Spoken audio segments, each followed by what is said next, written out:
A good morning. If you're on the roadways, drive safely to work. If you're at work, what is happening? If you're getting off of work, especially our boy, who is it? Ron and Hayward, the big Dodger Laker fan.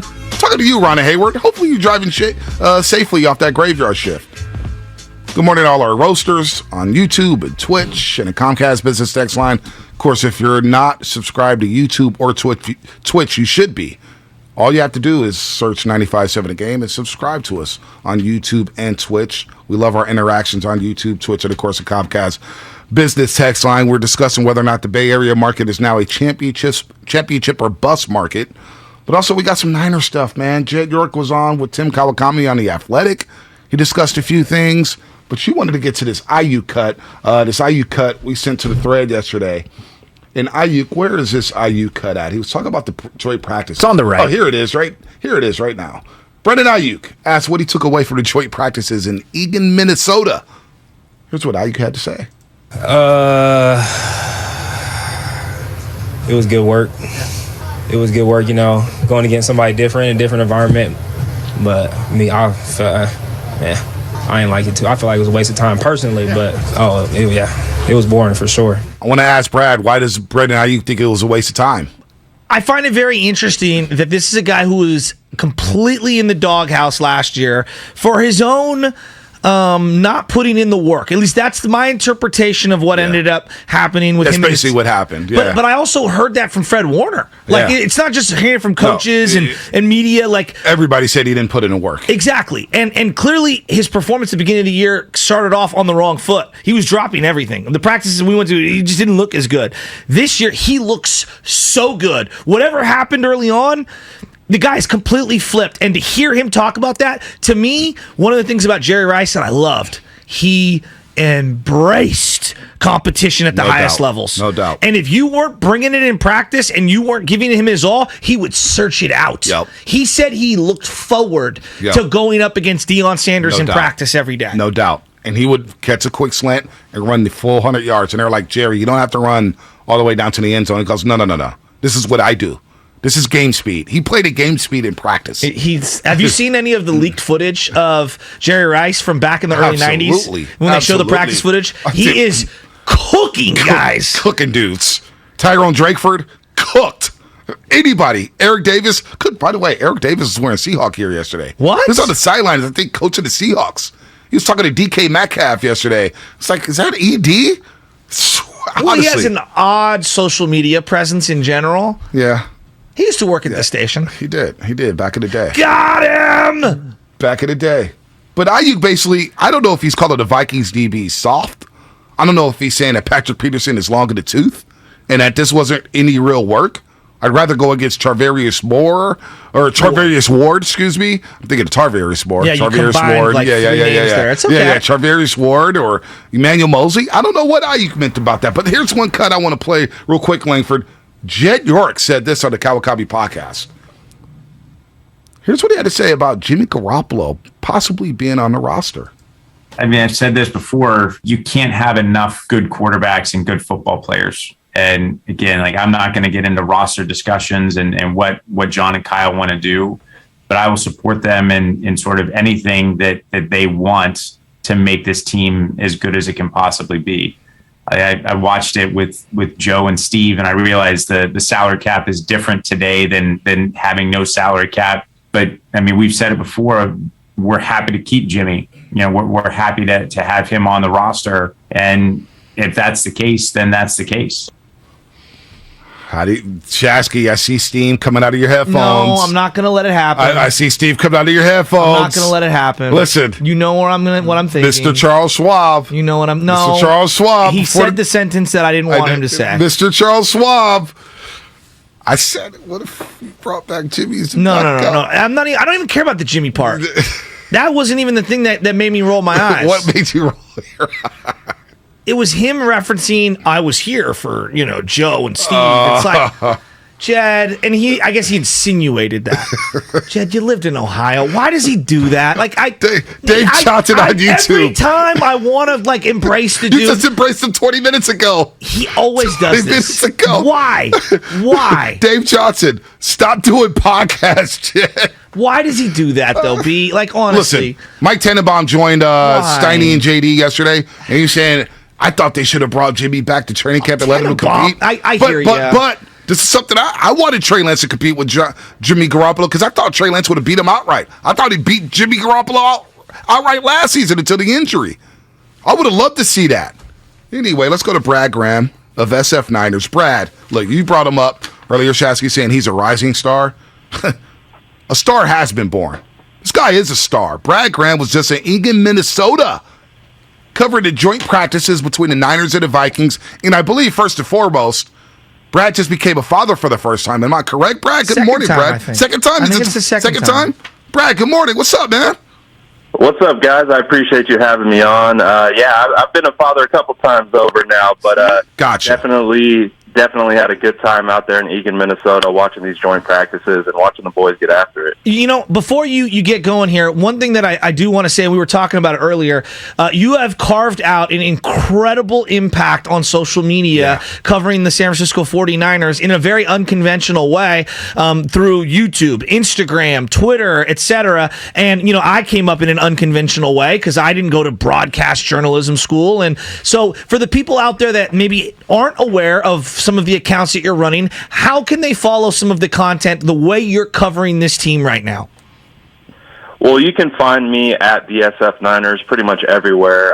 And I'm really video focused and definitely trying to jump on these new media trends and all that kind of stuff. So you can find me anywhere on those platforms. But also speaking to Shafsky's rise, I was a part of that, and it's been a great pleasure to watch you guys and how you've been able to develop your roles in this media market. Well, Brad, I got to say, man, I was in Europe for 17 days, and I felt like I was at training camp. Bonte was texting me, and he goes, Brad Graham is killing the coverage of practice. I feel like I'm there. Dude, Tell him what you were saying to me. I was, honestly, you, Jason Aponte, Splash Cousin, Jordan Elliott, I was sitting there thinking, these guys are giving me everything I need right now. I had to fear, I'm not going to lie to you, when I was flying out to Paris, I had to fear of missing out. I said, these guys are doing shows at training camp. I'm sick to my stomach. Guru's there. Everybody's there. I said, I can't believe I'm missing Trey Lance's first training camp as the starting quarterback for the 49ers.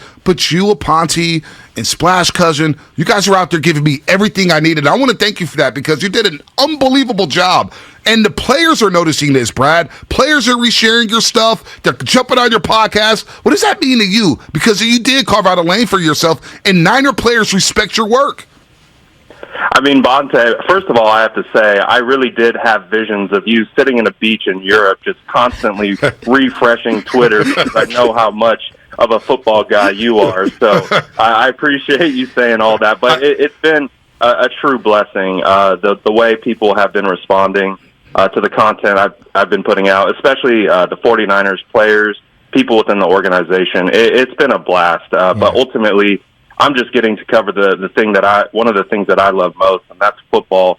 And on top of that, 49ers football. So it's just been a blessing up until this point. Yeah, and it's been a blast. Yeah, you're freaking killing it. All right, I want to do a meat sandwich of opinions here from you because you've been at pretty much every single practice, both on the road in Minnesota, and you've been to the ones here.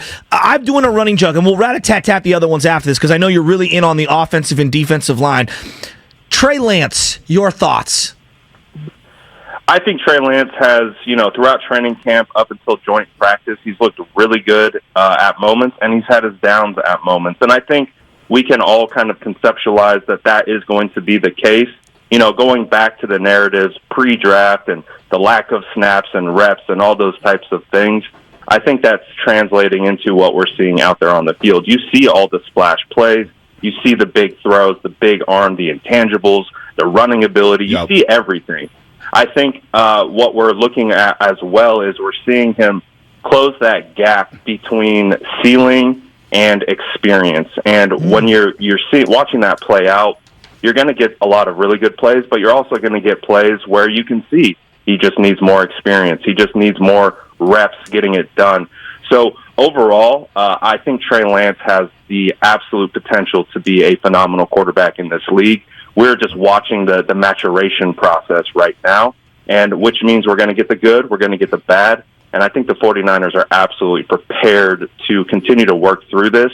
And if Trey Lance can continue to grow, the road at the light at the end of the tunnel is going to be very bright for the young quarterback. What's the biggest thing he needs to clean up in your estimation after watching him day to day with pads, without pads? If there was one area, no matter what it is, tangible or intangible, what would be the thing you think he needs to work on the most? There are some small accuracy issues that he has. He tends to throw high sometimes when he is targeting over the middle, and or when he's throwing outside the numbers towards the sideline. He can throw a little low and away. So I think with him, it's just getting those reps under his belt to be able to hit on target every single time. But I don't see that as an issue necessarily that can mitigate his progress, and he will continue to get better at those things. Brad Graham of the SF Niners account on Instagram, on Twitter. He's doing daily content, videos, YouTube, you name it, podcast. Follow Brad Graham, man. It's really a good follow if you want all 49ers content, good 49ers content at that. He was in Eagan, Minnesota, and we'll get to Nick Bosa in just a second because it's just single day I hear something new about Nick Bosa dominating opposing offensive linemen. But Brendan Aiyuk yesterday said he felt like he didn't get a lot of work done in the joint practices. Felt like, it was kind of a waste of time. What do you think Brendan Aiyuk meant by that, Brad? You were there at the joint practices. What do you think he meant? Was it the Vikings secondary not giving him work? What did BA mean by that? I personally feel like it was due to the struggles of the offense as a whole. We understand what Trent Williams is, right? He's one of the best players, if not the best player in the NFL at left tackle. But you look down the right side, and from left guard to right tackle, you have all brand new players who have very limited starts under their belt. And the 49ers offense was going up against a stout defensive line with Zadarius Smith, Danielle Hunter, Dalvin Tomlinson, and they were given that O-line fits. And on that particular part of the field, when a sack would occur, they would blow the play dead. Or if they were giving up pressures, Trey would have to scramble or get out of there. So my perception of kind of what Brandon Aiyuk was saying was more like, there wasn't a whole lot of work getting done because the defense on the Vikings side was making it pretty difficult for the 49ers to really get into a rhythm and do those types of things. That was my takeaway from Brandon Aiyuk's comments because it did feel like the O-line was struggling a little bit. So is this concern with the O-line? Because that's my biggest worry outside of Trent Williams. Boy, if Trent Williams goes down, what is this offensive line going to look like here? McGlinchey, Burford, Banks, the center position. Is that still a big-time concern? Is that still a big-time question mark? And is that something we're going to have to track all season long? I definitely think it's something that we're going to have to track all season long. Again, Banks, Brendel, Burford, and you don't even have McGlinchey right now. You have Colton McKivitson at right tackle. And if Trent goes down, it's going to be quite a long ride. But I think you can tell that Banks and Burford are still getting their legs under them. They both have potential to be really good, but also at the same time, just like we talked about Trey Lance, you need reps. You need to be able to get out there and show and do it on a consistent basis. And right now, they've had a lot of opportunities to go up against the vaunted defensive line from the 49ers, but now they got to go against another really solid D-line that they didn't have previous experience against. And I think you could see some of that inexperience really showing in these practices, which translated into I kept using the word clunky. It felt like a clunky offensive 2-day period from the 49ers. Interesting. Is it alarming, though? Is this something that would, because that could derail a season? Most football fans aren't as discerning enough to understand how sophisticated offensive and defensive line play is. But we know, that guy blew that assignment, and the guy went right around him and sacked the quarterback. Especially for a young quarterback, Shasky, like Trey Lance. I know. And this is something that you really study, the trenches. So is this something that could derail the season for them? I don't think it would derail the season, but I think it could make the continuity on the offense a lot harder. But also with the additions of Anthony Lynn to the coaching staff, you're also seeing an implementation of a lot more quick passing game to running backs. And so that can aid Trey Lance. Also the run game, once they're able to get more into a rhythm with the run game, then you work play action off the run game, you integrate zone read with Trey Lance, and you start getting 11-on-11 football. I think that's ultimately, once Kyle starts, gets into the lab and puts the mad scientist coat on, I think that's going to help everyone. Right now, they're not scheming against the Vikings. They're just lining up and running their plays. I think once you see Kyle Shanahan start running all his tricks out there, it's going to really aid the offensive line, and it's going to aid everyone else. Obviously, it's going to be something that we continue to monitor with these guys that don't have a ton of experience up front. But I think ultimately it's going to be a work in progress. And we can go back to last year. The 49ers offense didn't really kick it into gear until like week 10. Yeah. So I would imagine something similar this year. There's going to be some early bumps and bruises along the way. But once they start to build that confidence and continuity, I think it could get better. But again, it's going to be a work in progress. All right, Brad Graham, he's the man. He was just in Eagan, Minnesota, covering the joint practices. Follow him on Twitter at SF Niners, Instagram, YouTube at SF Niners. Does a lot of great things with this content when it comes to 49er football. All right, the man of the hour, Nick Bosa. All right, Nick every single day. I watch him. I told Shasky tired this. of me because I'm obsessed with Bosa. He is, and I love Bosa too. But listen, I was watching something with Barry Sanders and Rich Eisen. I'm in Europe. I'm a psychopath, Brad. I'm watching old interviews. I sent Shasky a George Steinbrenner interview with Mike and the Bagdog from 1990. That's what I'm doing at the pool, right? So Barry Sanders talking about the greatest pass rushers of all time, and he's like, Reggie White just dominated. Lawrence Taylor just dominated. And the way I see Nick Bosa dominating, I'm saying, man, if this guy is healthy for the next 15 years, he's going to be talked about in that light amongst those greats. What he did in Minnesota, from what I saw from your videos, this guy looks like he's on pace for 20 sacks this year. Hasn't even started yet, but it looks like if Bosa's healthy, he's going to be a menace. Bonte, Butch, Nick Bosa was by far and away the best player on the field for these joint practices. And you're talking about a star-studded roster on both sides. Justin Jefferson, Adam Thielen, Dalvin Cook. I mean, the list goes on, and we already know who's on the 49ers. Nick Bosa was far and away the best player on the field, and it was highlighted by this 1-3-play sequence that he had where he absolutely tosses the tight end to the side, gets an instant sack, disrupts the play. Very next play comes back against a very promising second-year left tackle in Christian Darrisaw.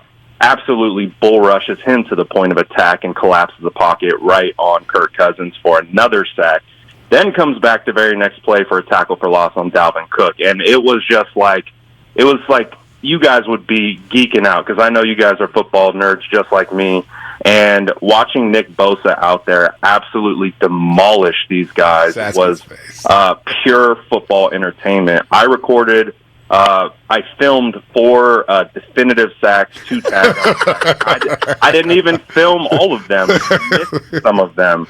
The constant pressures and sacks that Nick Bosa was, and it was a completely different gear than the day before, which he was winning, but something sparked him. I'm not going to speculate to what it is, but something sparked him this second day of practice where he said, I am not pulling up. I'm not gearing down, and he absolutely demolished the Vikings offense. Brad, you are, about our age, and so when I say this person's name, you're going to feel similar. Like when I say Patrick Willis to people our age's name, they're like, yeah, Willis meant so much more than just the player on the field. But the player on the field is as good as it gets in terms of Hall of Fame body of work from day one to the end. I wish he would have played longer, neither here nor there. I watched one game. We didn't see any preseason of Nick Bosa. I watched one game with Bonte. It was the Tampa Bay game on the road. And I remember coming in, and I said, Bonte, this kid could be a Hall of Famer. I said it right from the get-go. And he thought I was completely insane. I go, you've seen like 15 snaps. And I watched this guy at practice, and I see him compared to all the other guys. He doesn't breathe. He looks like he was built in a genetic lab, like the 50 Cent video, Go Shorty, it's your birthday. The abs are showing, and he is destroyed. He doesn't even have a bad rep. Brad Graham, tell Bonte how great he is at practice. Bonte knows. I don't have to tell him. He's unstoppable. Brad, listen. He's unstoppable. Brad, I took Shasky to his first ever training camp practice, right? Yeah. And we're walking on the side field. I go, hey, what's up, Big Bear? And he looks back at us and goes, hey, and he's just running sprints by himself. And I'm like, look how ripped this He's guy out of is. his mind. He does look crazy. His thighs are bigger than me. I know. And he's hitting the sled. You know, when Chris Kosarek's yelling at the D-line, come on, get off. And they're yelling and the beat's blaring and he's getting off. And if he gets beat, he's ticked off and he goes back into the drill to try to make sure he wins that competition. I know how great Nick Bosa is. But Shasky, I'll give Shasky credit this, though. No. I think he's the best football player I've ever seen. Listen, and it sounds insane to say that out loud. 2019, Brad, Shasky did say this on the postgame show. We're live at the Hilton. They beat the Steelers to go to 3-0 for the first time since Mooch was coaching the team. And we're going crazy. And Shasky goes, you know, Nick Bosa reminds me of Michael Strahan. Now, I think now he's Michael Strahan on drugs. This guy may be better than Michael Strahan. Oh, I think so, too. I mean, again, and speaking to the body beautiful Nick Bosa, he came out one training camp. You know, he has his jersey tucked up and under the pads. You could literally see his abs from 150 yards away. It's unbelievable. I do believe he was built in a football lab somewhere deep underground. Thank you. But I do think that he is going to be one of the best 49er players to ever walk through those doors. It's crazy to say that because just like Shasky talked about, you know, Patrick Willis's and the long list. Ronnie Lott. Charles Haley. 49ers. Yeah, Bryant exactly. Young. There's Brad, so many. Brad, we're up against it here. Good. Brad, sorry to cut you off. We're up against it here, but let's rat-a-tat-tat some things that you saw in Minnesota real quick. And Shasky, you come in on this. Quickly, Javon Kinlaw, how's he looking? Oh, Javon Kinlaw consistently demanding double teams, which is exactly what I want to see. Consistently collapsing the pocket from the interior. Had a nasty pancake on starting left guard. Was absolutely beautiful. Really loving what I'm seeing from Javon Kinlaw. Second-round pick Drake Jackson on the edge. Drake Jackson shows a ton of promise. He has the traits, the intangibles that you want to see. Outside moves, inside moves. He had a couple pass deflections, couple sacks. He looks really good. He's going to be a really good addition to that defensive line. Running back room. What's going on with Trey Sermon? Yeah, I saw that too yesterday. Trey Sermon looks like he's dealing with a little bit of an ankle injury, which means they might rely more on Ty Davis-Price and maybe Jordan Mason and Jeff Wilson. Obviously, Elijah Mitchell's not practicing. But I like what I've seen from TDP and especially Jordan Mason so far. Yeah, I'm a big TDP guy, big time. All right, Charvarius Ward, from what you've seen, obviously he's hurt right now. I felt like he was unstoppable in terms of when they were putting a wide receiver on him, no one was getting separation on him. Is he the most important player to this defense? I still think Nick Bosa is the most important player, but you cannot discredit Charvarius Ward, Emmanuel Mosley, Jimmy Ward, those guys' effectiveness to this defense. Obviously, the front seven is elite, and those guys that I mentioned weren't practicing in Minnesota, and you could tell. But when all those guys are on the field, this defense is going to be absolutely special, and Charvarius Ward, E-Man, and Jimmy Ward are going to play a huge role in that. Well, we all believe this defense will be special. We believe the 49ers will have a special season. But, Brad, you're having a special run. Your Twitter account is blowing up. Your Instagram account is blowing up. You get views out of the game. Everybody's sharing your stuff. Brad Graham of SF Niners. Follow him. You're doing a great job, Brad. Seriously. And this wasn't your first appearance on the Morning Roast. It definitely will not be your last this season. Brad Graham, continue the great work, man. I appreciate you guys. Thank you for having me. Anytime. Brad Graham doing a great job. We go from Brad Graham to Laura Britt. The queen of the roast is coming back. She's been coming at us hard, too, on Twitter. See that? We'll talk about it. We've been a little bougie here on the Morning Roast. That's coming up. Speak for yourself, Ghostbuster.